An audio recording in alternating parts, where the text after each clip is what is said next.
সালামু আলাইকুম। আর কত ভিডিও বানাবো বলেন? ঠিক আছে, আমাদের কি খায়া দায়া আর কোনো কাজ নেই নাকি?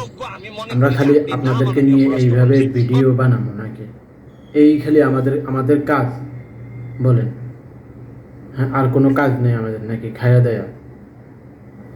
এই যে বাংলাদেশের এই যে মন্ত্রী, এমপি, মন্ত্রী, মিনিস্টার, এরা কার ভোটে মন্ত্রী হয় বলেন তো? রাষ্ট্রমন্ত্রী এদেরকে কে মন্ত্রী বানায়? উনি বলতে চাচ্ছেন, আমি মাননীয় পররাষ্ট্রমন্ত্রীর কথা আপনারাই বলেন। উনি বলতে চাচ্ছেন যে কেউ উনাকে টুইস্ট করে। এরা হইলো, এই সব মন্ত্রীগুলো হইলো দেশ চালানোর অযোগ্য। বুঝতে পারতেছেন কেন বললাম অযোগ্য জানেন? এরা কিন্তু শিক্ষিত হইয়া মানুষের উপকারের জন্য শিক্ষিত হয় না। বুঝলাম নিজের পকেটের টাকা খরচ করে তারা পড়ালেখা করছে, মানুষের উপকারের জন্য, দেশের উপকারের জন্য এরা শিক্ষিত হয়নি। এরা শিক্ষিত হয়েছে চুরি বাটপারি করার জন্য। বুঝতে পারছেন? দেশের অর্থ সম্পদ কীভাবে লুট করবে এদের কাজ হইল। এরা শিক্ষিত হয়েছে, যার কাছ থেকে শিক্ষা নিছে তাকে তো আমি চোর বাটপার বলা যাবে না। তার কাছ থেকে শিক্ষা নিছে সে ভালো হওয়ার জন্য, কিন্তু সে তার কাছ থেকে শিক্ষা নিছে হইল সে চুরি বাটপারি করার জন্য। বুঝতে পারতেছেন? এই যে মন্ত্রী মিনিস্টারগুলো মনে করেন, যেগুলো মনে করেন আপনার এই পাশ করা মন্ত্রী মিনিস্টার হয়েছে, এবং এদেরকে কিন্তু জনগণ এদেরকে ভোট দিয়া জনগণের সাপোর্টে এরা মন্ত্রী মিনিস্টার হয়নি। এগুলো হইলো সোর বাটপার এক একটা। বুঝতে পারতেছেন? এই মন্ত্রী মিনিস্টারগুলো কথাগুলো কিন্তু গায়ে লাগতেছে। আমি যখন কথাগুলো বলি তখন কিন্তু গায়ে লাগে, বুঝছেন? আমার কথাগুলো সব সময় খেয়াল করবেন। আমি যখন ভিডিও বানাবো আমার কথার ভিতরে প্রসঙ্গে যারা খারাপ তাদের নিয়ে আমি ভিডিওগুলো তৈরি করতেছি। ভালো যারা মানুষ আসেন, ঠিক আছে, তারা আমার ভিডিও, যারা ভালো মানুষ, ঠিক আছে, আমি মনে করি তারা আমার ভিডিওগুলো দেখবেন, কিন্তু মনে করবেন না যে আমি আপনাদেরকে এই কথাগুলো বলতেছি। আমার কথাগুলো প্রসঙ্গে আসবে একমাত্র বাংলাদেশের চোর বাটপার বদমাইশ হারামজাদা যেগুলা। বুঝতে পারতেছেন? এগুলার জন্য। বুঝলাম ভাই, তুই পড়ালেখা খরচ করতে তোর 50 লাখ টাকা খরচ হয়েছে, না হলে তুই 50 লাখ টাকা 1 কোটি টাকা ঘুষ দিয়ে না হলে তুই চাকরিই নিলে। বুঝলাম, ভালো কথা। তুই 1 কোটি টাকার জায়গায় তুই 2 কোটি বানা। খাইতে তো কেউ নিষেধ করে নাই, কেউ নিষেধ করছে? 2 কোটি বানা, 3 কোটি বানা, অসুবিধা নেই। এত বানাইতে হবে কেন? তোর ফ্যামিলিতে কয়জন সদস্য? হ্যাঁ, বানাইতেছস ভালো কথা। সব তো বৈধভাবে তো কোনো সম্পদ বানাস না, সব অবৈধভাবে সম্পদ বানাইতেছস। এগুলা কোন দেশের কাজ কারবার বল? আমরা যে বিদেশের বাড়িতে থাকি, আমরা কি বিদেশের বাড়িতে থাকি না? আমরা মন্ত্রী মিনিস্টার দেখি না? আর মন্ত্রী মিনিস্টার দেখি তো নাকি? হ্যাঁ, তাহলে তোরা বাংলাদেশের মানুষ, এই যে বাংলাদেশের যে মন্ত্রী মিনিস্টার, তোরা চোরের বাচ্চারা, হারামজাদারা, তোরা যে এই যে এগুলা করতেছ। হ্যাঁ, আমি আরও কয়েকদিন আগেও আমি একটা ভিডিও বানাইছিলাম এই তোর পুলিশ অফিসার এই বেনজিরকে নিয়ে, ঠিক আছে? তখন কারো কারো গায়ে লাগে না। আমরা যে ভিডিওগুলো বানাই, ঠিক আছে, এগুলো কোনো গায়ে লাগে না, কারো কাছে গায়ে লাগে না। সাধারণ পুলিশ অফিসার বেনজির এত কোটি টাকার এত সম্পদের মালিক যদি হয়ে থাকে, তাইলে আমার বাপ কত টাকার মালিক হইতো বাংলাদেশে বলতো?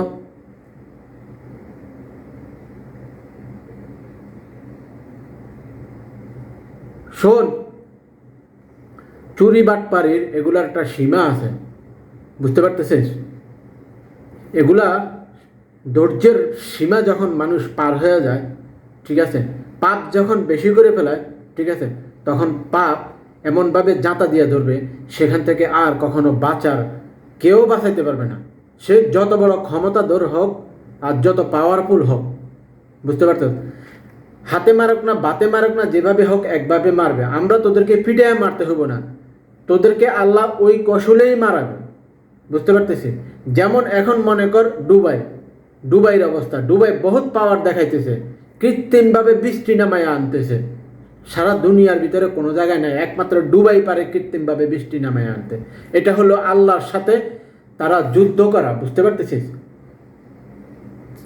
এগুলো হইলো আল্লাহর সাথে যুদ্ধ করা। এরা যে কাজ করতেছে এটা কিন্তু আসলে এটা কিন্তু ভালো না, বুঝতে পারতেছে? বৃষ্টি হয় আল্লাহর রহমতের, ঠিক আছে? এগুলা কেউ জোর করে কোনো কিছু করা যায় না, কোনো কিছু করতে পারে না।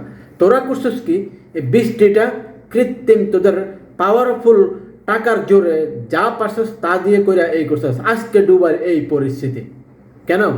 কেন তোরা বাংলাদেশের মানুষ এগুলা বুঝতে পারতেছিস না? সাধারণ জনগণের পয়সা মাইরা, এই কোটি কোটি টাকার মাইরা তো মনে করস তোরা বিদেশে বাড়ি গাড়ি করস, লাখ লাখ টাকার কোটি কোটি টাকার বাড়ি। মাননীয় শিক্ষামন্ত্রী, আপনি বুঝতে তোদের পরিবারের সদস্য কয়জন? এগুলা খাইয়া কোনো শেষ করা যাইব? এইসবগুলা করতে কত লাগে তোদের? আরেকটা কথা শুন, আমি একটু ছোট্ট একটু গল্প করি। দীপুমণি শিক্ষামন্ত্রী যে, তার বাড়ি হইল আমার বাড়ির পাশে। আমি যদি স্যাপ পালাই তার বাড়ির উপরে যায় পড়ে। সেই দীপুমণির বাড়ি হইল রামপুরা, ঠিক আছে? এই রামপুরা দিয়ে আমি সকাল বিকাল আমি সাইকেল চালাইয়া আসা যাওয়া করতাম চাঁদপুরে, ঠিক আছে? চাঁদপুর আমি যখন কাজ করতাম তখন আমি এই সাইকেল চালাইয়া যায় আসা যাওয়া করতাম রামপুরা দিয়া।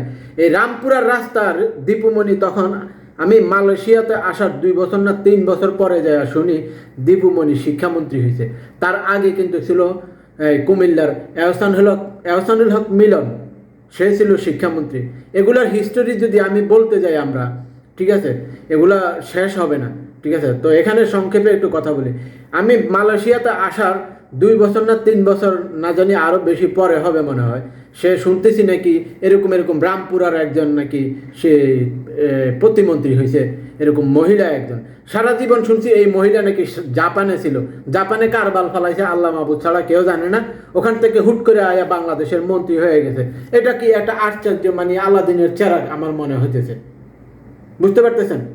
আর তার বাড়ির সামনে দিয়ে আমি আসা যাওয়া করতাম, ওখানে একটা টয়লেট পর্যন্ত, তার বাড়ির সামনেই একটা টয়লেট, বুঝতে পারতেছেন?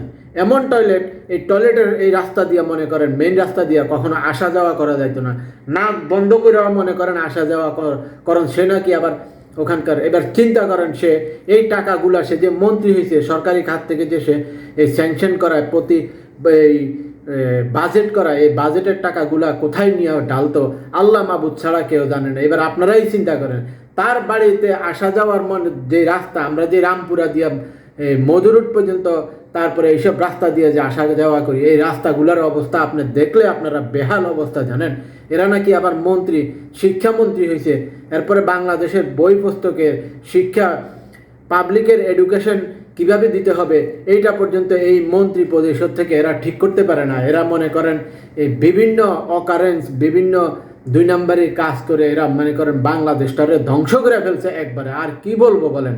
আমরা বিদেশে থেকে এগুলো বলার আমাদের কোনো দরকার আছে? আপনারাই বলেন। হ্যাঁ, আমাদের কোনো বলার এগুলো কোনো দরকার আছে? আপনারাই বলেন।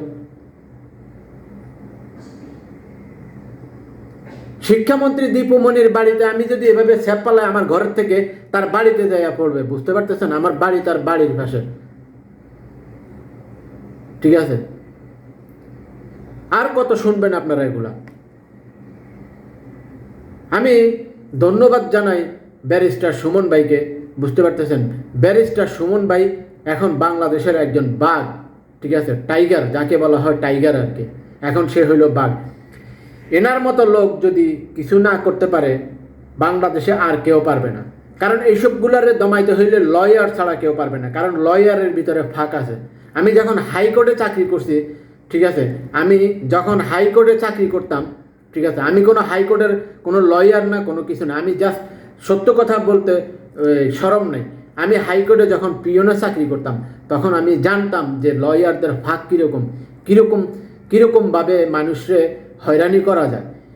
এরাই পারে একমাত্র খারাপ মানুষের ভালো করতে। তো ব্যারিস্টার সুমন ভাইয়ের আমি ধন্যবাদ জানাই, ঠিক আছে? আমি ওখান থেকে চাকরিটা ছেড়ে দিয়ে এসে, সেটা আমার কপাল, আমার ভাগ্য আমাকে আজকে এখানে মালয়েশিয়াতে টাইনে নিয়ে আসছে, না হলে বুঝতেই পারতেছেন, ঠিক আছে? ভালো থাকবেন। হ্যাঁ, এই শয়তানগুলারে, ব্যারিস্টার সুমন ভাই আপনার উদ্দেশ্যে আমি কথাগুলো বলতেছি, এই শয়তানগুলারে ভাই ধরেন, ঠিক আছে? আপনি যে কাজ, এই যে অনলাইনে যারা ভিডিও এডিটিং করে এটা ছাড়তেছে, এটা নিয়ে মন খারাপের কিছু করার নেই। কারণ হয়েছে কি জানেন? এগুলা যদি না করি, এগুলা যদি আমরা না করি বা মানুষ যদি না করে তাইলে এদের আক্কল হইব না, এদের মুখোশ খোলা যাবে না, বুঝতে পারতেছেন? আপনি মুখে যে কথা যে কতই আর বলবেন, আমরা যদি এগুলার ধাক্কা না দেই পিছন থেকে, আপনি একা আপনার পক্ষে সম্ভব হবে না। আপনি যে আজকে এতটুকু আসছেন, কার জোরে আসছেন? নিশ্চয়ই আপনাকে জনগণ ধাক্কা দিয়েছে, ধাক্কা দেওয়ার কারণে আপনি উপরে উঠে গেছেন, নাইলে আপনি জীবনে উপরে উঠতে পারতেন না।